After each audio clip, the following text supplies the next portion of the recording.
వచ్చింది. క్లీన్ ఎనర్జీలో దాదాపు 65,000 కోట్ల రూపాయల పెట్టుబడిని పెట్టనున్నట్టు తెలిపింది. దీనికి సంబంధించి ఏపీ ప్రభుత్వంతో రిలయన్స్ ఎంఓయూ సైతం కుదుర్చుకోనుంది. ఏపీ ప్రభుత్వంతో అనంత్ అంబానీ మంత్రి లోకేష్ తో చర్చలు సైతం జరిపినట్టు తెలుస్తోంది.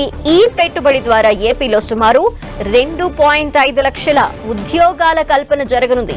గుజరాత్ తర్వాత వేరే రాష్ట్రంలో ఈ రేంజ్ లో పెట్టుబడి పెట్టడం ఇదే తొలిసారి అని వ్యాపార వర్గాలు చెప్తున్నాయి. ఇందులో భాగంగా రాష్ట్రమంతటా సుమారు 500 కంప్రెస్డ్ బయోగ్యాస్ ప్లాంట్లు ఏర్పాటు చేయనున్నట్టు తెలుస్తోంది.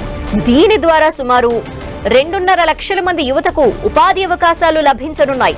విజయవాడలో ఏపీ ముఖ్యమంత్రి చంద్రబాబు నాయుడు సమక్షంలో ఈ ఎంఓయూ జరగనుంది. మరిన్ని డీటెయిల్స్ మా ప్రతినిధి జయరాజ్ అందిస్తారు. జయరాజ్.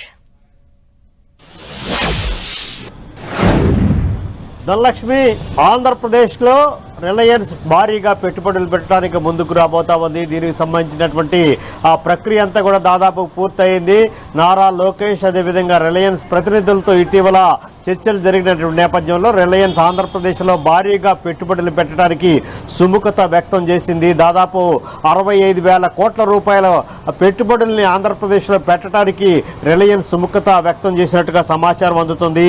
క్లీన్ ఎనర్జీ విభాగంలో దాదాపు 65,000 కోట్ల రూపాయలని ఆంధ్రప్రదేశ్లో పెట్టుబడులు పెడతాము. దీని ద్వారా దాదాపు 2.5 లక్షల మందికి ఉపాధి అవకాశాలు కలుగుతాయని చెప్పేసి ఆంధ్రప్రదేశ్ ప్రభుత్వం అంచనా వేస్తున్నటువంటి నేపథ్యం ఉంది.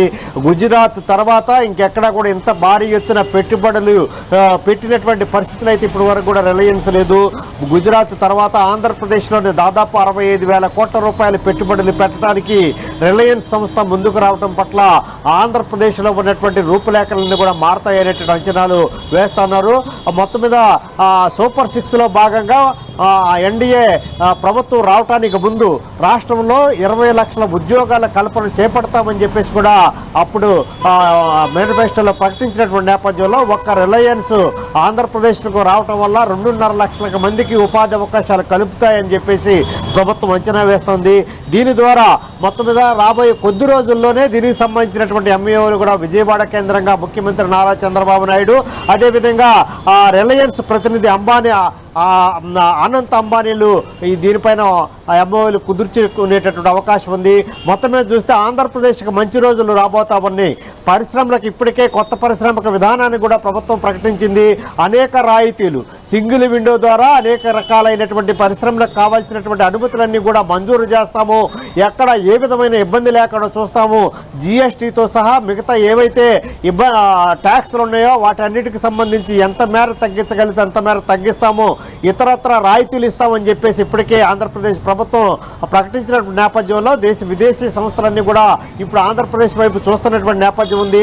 దీనితో పాటు ఆంధ్రప్రదేశ్ రాజధానిగా ఉన్నటువంటి అమరావతి ప్రాంతంలో ఉన్నటువంటి అతి విలువైనటువంటి భూములను కూడా వచ్చేటటువంటి సంస్థలకి కేటాయించడానికి ప్రభుత్వం సిద్ధంగా ఉన్నటువంటి నేపథ్యంలో ఇప్పుడు రిలయన్స్ సంస్థ 65,000 కోట్ల రూపాయలను ఆంధ్రప్రదేశ్లో పెట్టుబడులు పెట్టడం, దీనివల్ల 2.5 లక్షల మందికి ఉపాధి అవకాశాలు కల్పించడం కలిగేట అవకాశం ఉన్న నేపథ్యంలో మొత్తం మీద అతి త్వరలోనే దీనిపైన ఎంఓలు కుదుర్చుకుంటారు.